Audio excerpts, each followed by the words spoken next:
Next on the water in the Temple, Imperial College London on the Berkshire station, Oxford Brookes University on the Buck station. There was a little bit of a delay because there was an issue with a rigger, a technical hitch, an equipment hitch in the Imperial College boat, but they've got that sorted out and they're off and running now.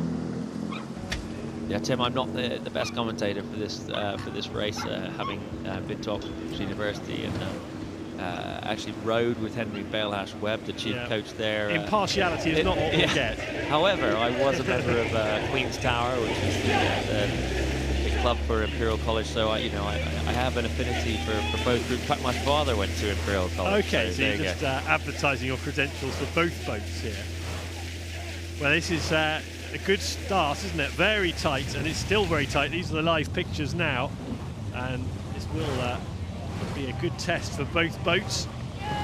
Yeah, I like how tight that is. I like the way that the Imperial College crew are rowing. I think they have a very nice flowing technique in the way they're picking up the water at the front of the stroke. One of the interesting things about Oxford Brookes University, they spend a lot of time racing competitively, training against each other side by side in eights all the time. But one of the things they really focus on is the pacing of the race.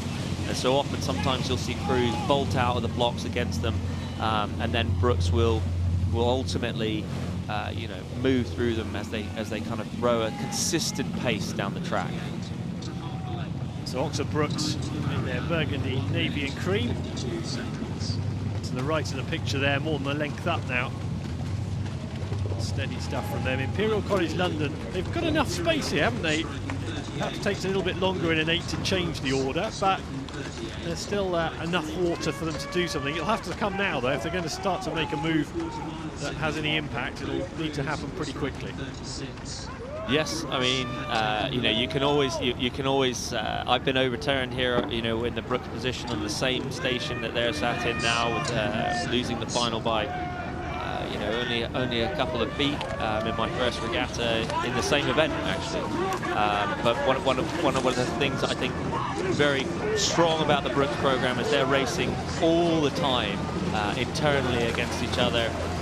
Highly competitive side-by-side program down there in Wallingford, and I would be surprised, but anything could happen. I would be surprised to see IC come back from here. Yeah, Oxford Brookes so successful last year at the regatta, winning the visitors and the ladies, and a really good long list of successes for them at the regatta last year, and that program continues to reap rewards. Yeah, absolutely. I think a lot of those athletes, they won the Grand, they won the ladies, they won the visitors, they won the stewards.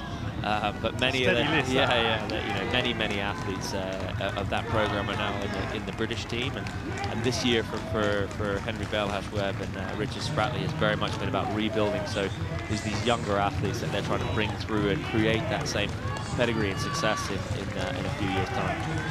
This is the B boat, Oxford Brookes University B in the Temple Challenge Cup. And that'll be reassuring for the coaches. They've got some strength in depth, clearly. Yeah, absolutely. And it's a great program to be involved in. Everyone's treated equally. There are no favourites, and it's a special environment. I would like it to the All Blacks the last few years. Oxford Brookes University B winning by 3/4 of a length against Imperial College London in the Temple.